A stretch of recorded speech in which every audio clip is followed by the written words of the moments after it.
Sign us out. Okay. Hey everybody, welcome back to my channel. For those who don't know, my name is Alicia, also known as Simply Lisi, and I am here with the beautiful Devika. Hi. So today we are going to be talking about a blog post that I wrote a couple of weeks ago called Am I Too Black for PR?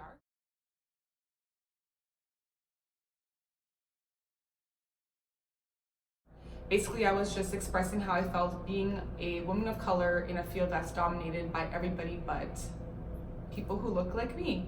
And I brought Devika here because I feel like she's the perfect person to have this touchy discussion on. Devika does own a company called Bridge the Gap Consulting. And I want her to basically just tell you guys a little bit more about what she does, her history. Are you single? I'm just joking. Waiting for the Lord on that one. No, hi everybody, Devika Bridge. I am the owner of Bridge the Gap Consulting. Essentially, I work with professionals. My passion is working with professionals of color, especially women of color, and work on, turning their professional vision into reality. And so whatever that looks like for you. Is it that you're looking for a job in a new industry? Are you a new grad just looking to get into the market? Are you fighting for a promotion or a salary increase? Whatever that vision is, I help you essentially get there.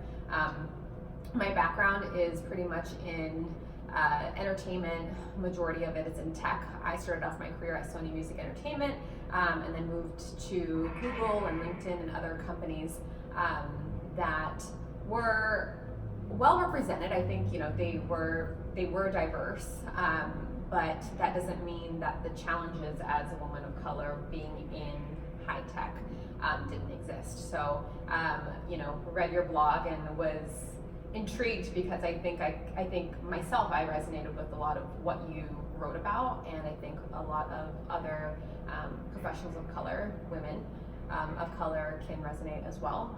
So we're here to talk about how do we do what we need to do on our end to make sure that we're elevating ourselves throughout our careers and able to feel accomplished and successful in those environments. Thank you. So we know that we live in a world where people are for instant gratification and our attention spans are very, very short. So we're not going to take up too much of your time. If this has to become a part 2, 3, and 4, then maybe it will. I'll go to the Bay Area to film the rest. Joking. But I have some questions here that I wanted to bring up to Devika, just so that we kind of can dissect my blog post and I can get her input because this is her area of expertise.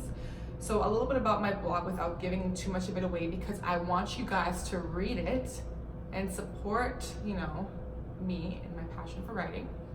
Basically, my blog post touched on me graduating from college, being excited to kind of get my foot into an industry that I felt I would excel in because of my personality and what I'm into, and then being, I guess you can say, let down when I saw so many other females that I was in class with getting these internships with these boutique firms and these fashion firms and these corporations that I wanted to work for. And then there was me, and I didn't get any callbacks. I didn't get any internships. I almost felt as if my color or the color of my skin played a part in me getting to where I wanted to go in PR. So it got to a point now where I was like, I need to write about this because it's driving me crazy. So one day I sat down and I just wrote it in a very professional, diplomatic way that I wasn't really stepping on anyone's toes or making anyone feel uncomfortable, but at the same time being true to how I felt being a woman in PR that is African Canadian, Jamaican, whatever. I'm gonna call it African Canadian. So the questions that I have for Devika, I have 2 questions for her, and I'm just not gonna throw them out there. Hopefully something else comes to my mind that may kind of throw off one of my questions. We're just gonna go with it. Exactly. We don't want it to be too staged. But this question I have to ask. So the first question that I wrote down, if I'm looking over here, guys, I'm sorry, my laptop is here. If I do it in this angle, it may look nicer. First question. Why do you feel there is such a lack of diversity within certain workspaces / places? Yeah. So, facts are facts.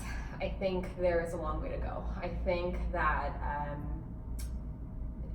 professionals of color. I think women in general, especially women of color, are not equally represented compared to their white counterparts. I can't narrow it down to like why I think that is. I just think that this is a societal problem that we've always had. But what I will say is I think that we're in a pivotal time because you're seeing a shift now. I still think there's tons of work to be done. This is not the solution by any means. But what you're starting to see now, and especially in the past couple of years, is a lot of these bigger companies, such as LinkedIn, Google, Facebook, etc. A lot of companies that are like headquartered out of the Bay Area that are well known have diversity and inclusion programs now. So they're being more proactive about hiring people of color and women, I think certain companies are really setting the trajectory. So I came from LinkedIn. I spent nearly 5 years there, and one thing that really, I have such a respect for them as a company, and I loved my experience because I think that they were a company that really practiced what they preached. And what I mean by that is one of the leaders basically had a goal of seeing their executive leadership team be represented, have a representation of 50% of women. So 50% of their executive team were going to be women, and they made that as an actual goal, right? So other companies are starting to see these types of strategies, and so you're now getting a sense of this shift kind of changing. So I think for professionals of color, women, now is not the time to shy away. Now is not the time to back away and say, am I, too black for XYZ industry? Am I not being hired because I look different? Or if I'm applying for a role where my whole interview panel is white, I wouldn't be intimidated by that. I think that's your culture add, that's your value, and that's something to be really proud of. And so we'll talk a little bit more about how to effectively position yourself in those situations, but this is the time where you're starting to see things shift, and it's really exciting. So your last point was being in an environment where like going for a job interview and it's like a whole bunch of people who are not colored and then there's me. Do you think that we as people of color feel like we have to work twice as hard as like compared to our counterparts that are women who are Caucasian or men that are Caucasian? Like, do you believe that it's a fact or a fiction that we have to work harder to get to these places that we often feel that it's kind of given to them? Yeah, so I think the thought process of it is fact. I think that do we actually have to work harder? I'm in the middle between fact and fiction, and what I mean is, let's just compare males and females, right? Let's take color out of it, but we know that it's just a known fact that males, when they are talking about salary negotiation or promotion, they are very, can I say ballsy? They're very ballsy with it, right? They just go in for the kill. They ask for what they want. If there's a certain number, they ask for it. Where women, we are more cognizant of how do we position things, like should I ask, should I not, right? And so I think some of those actions and thought processes kind of go into the whole color conversation. But I think we need to move away from do I need to work harder and move in a direction that says, how do I just elevate my brand better so I can stand out, right? So I don't necessarily have to work harder, but how do I position myself so my efforts are being noticed easier? So it's more of a professional branding elevation conversation versus I'm black, I'm a person of color, and I'm gonna have to work harder. No, I think we need to actually start to pivot the conversation to how are my efforts noticed more? And there's a couple of suggestions that I have that I'm more than happy to talk about that I actually teach a course on, and work with our organizations and their employees of color to give them the tools and how to actually do that. So I'm happy to touch on that too. But I think it's moving away. Again, the key takeaway of this whole spiel that I'm saying is that we need to move away from I'm black, so I need to work harder, and I'm black, I have a culture add that is unlike a majority of this corporation, so how do I stand out more? How does my work get elevated more. And there's so many tools and different things that we can talk about to help you understand how to do that exactly. So the last point that you made was going for an interview and you're in a room and you're the only person of color against a whole bunch of people who are Caucasian. I wanted to touch on that because my third question was actually, how can we as people of color make ourselves more available or stand out from our counterparts who we feel like, okay, their advantage, number one, automatically is the color of their skin. I know that you do teach a class on helping people to basically brand themselves or elevate themselves to the point where it's like, okay, even if I am a Black woman, it's not about the color of my skin, it can be about XYZ that can make me overshadow the people that I'm going against. So I'm not gonna ask you for too much information, but if you could give us 3 tidbits that we can kind of take away with, so that going forward, whoever's watching this can kind of use that as their stepping stones. And if they want more information, obviously, please do not be afraid to contact Devika to get more information to help elevate your brand and your life. Life coach. I'm just joking. So if you can give us 3, that would be absolutely amazing, so people can have an idea of what can get them started. Yeah. To get to the point where they want to get. Yeah, I just want to caveat with like, whether you're interviewing with a panel of like all white people or like all males and you're like the only female, you know, there's many factors to it, right? Like you never know your competition. So could skin color and like you looking different impact it? Yeah. Could it not? Yeah. Like it goes both ways. But I think my last point too was like switching the mind frame from what are your physical disadvantages that society tells you.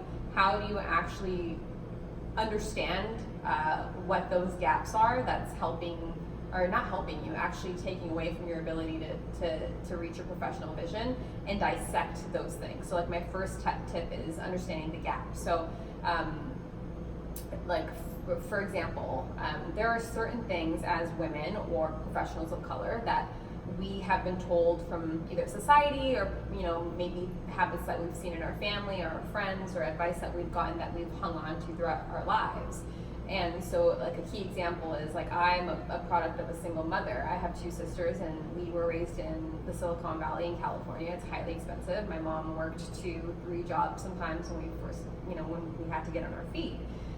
And so what I saw from her was like any job opportunity. I mean, it makes sense, right? She's a single mom. She doesn't want to lose an opportunity to make a paycheck. So it's like there was this notion of, let me take what I can get because this is the opportunity presented to me and I don't want to lose it. And so even though she never was like, take what you can get, Devika, it's like I saw that and subconsciously that's the perception that I had in my mind. Like, don't ask for more, right? Because you might lose the opportunity.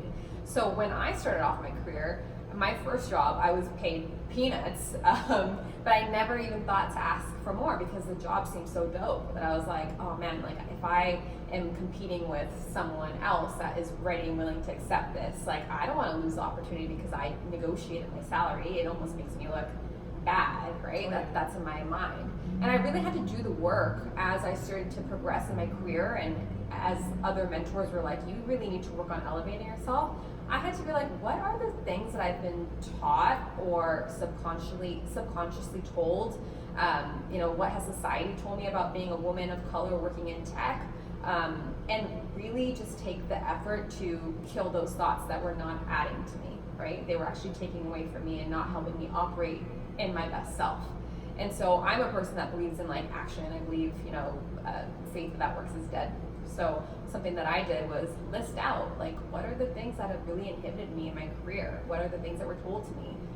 So me saying, don't negotiate salary because the opportunity might be taken away from you. Write it down on a piece of paper and rip it up. Like, do the action to be like, nah, I'm not moving forward in this thought process any longer. Because those things, when we interview, when we ask for certain things, when we're trying to get promoted, we don't realize it, but it actually does really affect our experience and our ability to position ourselves properly. So that's the first thing. Identify the gaps and get rid of it, whatever you need to do. Write about it, journal it, tear it up, light it on fire, don't cause any fires, but do what you need to do. The second piece is, I would say allies. So there is this whole concept of mentors, right? We all want a good mentor. We always try to get the senior leader, the person that's super accomplished, to mentor us in our field. But what are allies? So the key differences of allies and mentors are people in, I guess, like higher, they're more senior to you, and they are people that you're learning expertise from. So they are more senior, they've been in the industry longer, so they know the industry to be able to teach you how to be the best professional in the industry. Allies don't necessarily need to know more than you. They don't need to be more senior to you. They can even be junior to you. But allies are something that we don't really consider because we're always seeking the mentor, right? So who in your network can help you elevate your brand and your work in your careers? And so that's the second piece. And then the third piece I would say is just your professional brand in general. So I think as many professionals, both young and older, we always anchor on our resumes. It's like, how does my resume look? Because we always think that that's the one thing that helps us get into the door. Well, no, especially now when there's like a huge pool of talent, right? Like, so how does your professional brand look? Like, if you don't have a LinkedIn profile, huge miss. If you don't use a LinkedIn, like, I can't stress it enough. Like, we operate in a world that is driven by technology. Yeah, your piece of paper resume will get you in the door, but people are Googling you. They're searching for you. So if your Instagram is public and you're out there, popping bottles every week, know that when you interview for a job, nothing wrong with popping bottles every week, but know that when you interview for a job, it is a certain perception that you're putting out there. So I would say just your professional brand in general, make sure that your social presence is one that is authentic and true to yourself, but puts you in a good light, and your LinkedIn brand and how you write about yourself, how other people advocate for you. Those are key things in your professional brand that will help you when you're actually sitting at the table, because whether you realize it or not, your interview panel and your senior leaders who are looking to you or looking for feedback on you when you're trying to get promoted and there's internal conversations happening about it, they know more about you than you think. So just be mindful of how you represent yourself. Wow. Funny enough, the third point that you made, I was actually talking to one of my friends about it, and I was saying to her, I said, you have to be so careful, even like what people tag you in, because now on Instagram, you can, on the far right, it's like not necessarily what you posted, but what other people posted of you. And I'm like, you can be somewhere, live in your best life, because that's the new thing now, live your best life. But when you're living your best life, just ensure that it doesn't hurt or damage your professional image, because if you really want to get into certain departments or certain corporations, they're even if you don't put your Instagram on your resume, they will find it. And it's happened to me before. I went to an interview and the woman was like, oh my gosh, I loved your picture from, and I can't remember what, and I was just like, I never gave her my Instagram. Yeah. And I was just like, oh my God. Even a girl that I know, she was withheld from getting a speaking event because of her Instagram, because they said that her Instagram was too sexual, and it wasn't, but I guess they just were offended by her being in a swimsuit. Yeah, perception. And I was just like, you can't even put up stuff that's too out there or like share certain memories or moments without someone taking it. You could have the best resume, you could have graduated from Harvard, Ivy League, but if your social media gives off a certain image of you, they don't care, because they're gonna be like, how did you go to such a prestige school or have all these awards on your Instagram and you look like somebody who just doesn't care about life? Yeah. That's another conversation for another day, but whole other conversation. I think, nobody's saying to censor Instagram, I think, or whatever social platform you use. I think the point of that is to be authentic, and that is your personal brand, right? Your professional brand. You need to have a LinkedIn. You need to be able to write about yourself. 90% of LinkedIn profiles that I come across, there's a summary section right on the top where you get to really talk about yourself as a professional.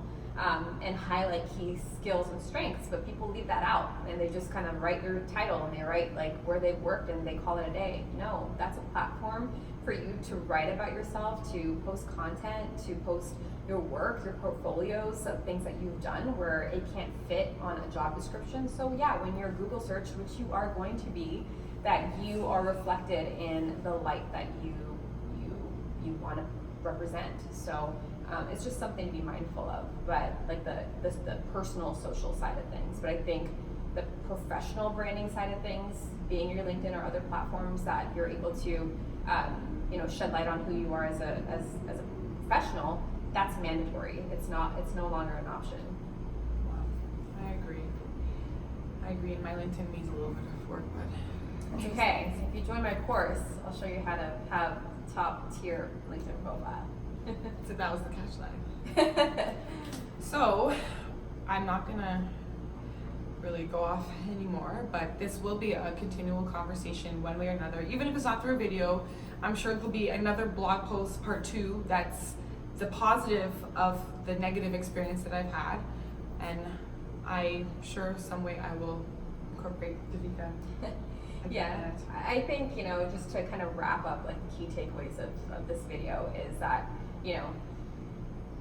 women of color, people of color, yes, like there are certain challenges that we're gonna have in life in general, but especially in the workforce. I think that there is progress being made. I think that this is a good time. There's light being shed on it. Companies are being more proactive about hiring diverse professionals. So this is the time to really like anchor in and talk about professional branding. Guys, get off of Instagram for a week and maybe spend time on what your professional social looks like, but really this is your opportunity to own your narrative, and I talk about that in my course too. What does that mean? What do you have to have in place? But this is a time to really like lean with your culture lean with the life that you've lived, what experiences you've had that make you a better, more well-rounded professional. How do you present that? It takes a village. We talk about that with like communities of color, like raising babies, like always. Same thing with your professional brand. Like it does take a village to help you get promoted and climb that corporate ladder. I know it. I'm super blessed because the women that I grew up with professionally were always in my corner, and that's why I went from level to level to level, from individual contributor to a leader in a very highly competitive environment. It's because I had the right people around me and I empowered them by telling them what I needed them to do to help me. So it's like, help me help you kind of thing. And then, the last piece really is your professional brand. So make sure that you're just being mindful of showcasing yourself in the best light. But like I said, it's not always going to be, did I not get hired because I'm a Black woman? Like, you don't know what they're looking for. You don't know the competition. There's so many factors. But yeah, there could very well be very well be experiences in your life where the color of your skin does put you at a disadvantage, and those are facts. And doesn't make it right by me saying that, but that's how society works, and there's a lot of work to be done. But I think that this really truly is our time to shine, especially women of color. And if we spend the time putting ourselves in a position, just getting the things that you need to do in place right now, don't delay on it. Like, get your foundation in place. Once you learn a couple of these things to really elevate yourself, your professional brand, how do you interact with leadership, how do you act with mentors and allies, you can rinse and repeat those practices to help you get to where you ultimately want to be. And so hope to hear from you. I love working with professionals in general, but people of color, women of color are my passion, and hopefully I'll see you at one of my courses. Yes, because I will be putting her course information. Yes. And any contact information for Devika under the video. Devika, again, the love I have for Devika. Devika has been here. I'm about to just end this, but Devika has been here for me when I was going through the most confusing career moments of my career, and she has given me nothing but positive, insightful advice, and that's why I was confident enough to have, like, when the opportunity was presented, to have her talk to you guys, because she's helped me. So it's not just me like, saying, yes guys, use Devika. It's more like, no, I know what she's saying is something that will help, because She's helped me more than she knows, and I tell her I appreciate her because she really is a gem. But thank you so much, Devika, You're welcome. for being a part of hopefully more conscious, enlightening Yes. parts of my YouTube channel. Yeah. And I hope to have you on here again in another way. Hopefully at an event, I can just see you when I record you and But guys, stay tuned for more to come. Devika's information will be underneath the video. Hit her up. You will not regret it. Remember that I told you that. It is an investment in your mind that will help you for your future, and you will not regret it. I don't regret meeting her. I am blessed. God put her in my life for a reason, and I appreciate you. I appreciate you. Until next time, guys, have an amazing week. God bless you. Raptors, hopefully they won this game by the time this video goes out.